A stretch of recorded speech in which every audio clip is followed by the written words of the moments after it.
In today's video, we're going to discuss about a term called triangulation in research. When I started my career, there are a lot of terms that are really confusing and difficult for me to understand. Then I put some effort to understand those terms, and that is how I came to know what exactly it means. So in this series of videos, we'll be talking about different terminologies that we use in the field of design, and I'll try to explain it with few examples. So let's start. As I mentioned, we are going to discuss about triangulation in research today. So what exactly is triangulation?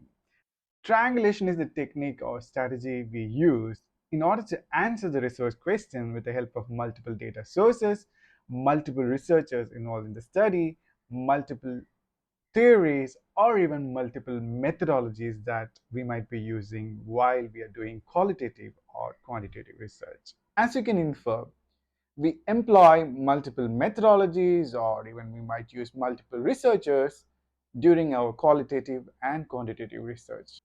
The reason why we are doing is to bring more validity and credibility to the study that you have done. When you're depending on multiple sources of data, or when you're making use of multiple researchers for your project, it brings different perspective for the same research question we have. It's kind of looking at an issue from different angles. And that is what precisely we are doing with the help of triangulation. Imagine that you want to purchase a mobile device. Before making a purchase, you had certain questions for which you wanted to get an answer for, like the quality of mobile, the brand of the mobile, or even the battery capacity. That totally depends upon the kind of person that you are. In order to get answer for those, you might end up asking your friends or family, checking with them whether they will be able to give you any recommendation. Second, you might go online and check for information on your own. You might be doing a web research using Google or any other dependable resources. And the third could be something like looking for an online expert review. It could be a YouTube expert review or some news channels expert reviews.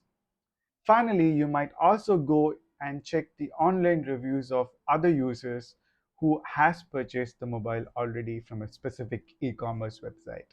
And based on all these data that you have collected, you might take a decision to purchase or not to purchase a specific mobile. And that is how you come to a conclusion based on the strong evidence from different resources and from different people that you have heard online and offline. If you apply the same logic to one of the projects that you might be working in your company, say for instance, you're working on an insurance product and the insurance client wants you to create a web app and a mobile application for their insurance products. And your product teams wants you to understand how the users are currently performing the task and also identify the pain points while doing so. So as a researcher, you might be thinking about employing different methodologies to know the user needs.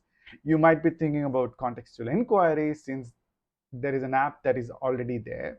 You might also considering an interview or even a survey along with the study that you have planned.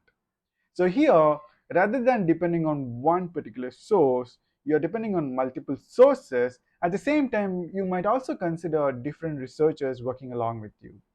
So the whole data that you are collecting is not from your perspective, because since you're depending on multiple data sources, multiple researchers, or even multiple methodologies that we mentioned, here the data becomes more credible and it increases the validity of your study. And that is precisely what we will be achieving when we are doing a triangulation.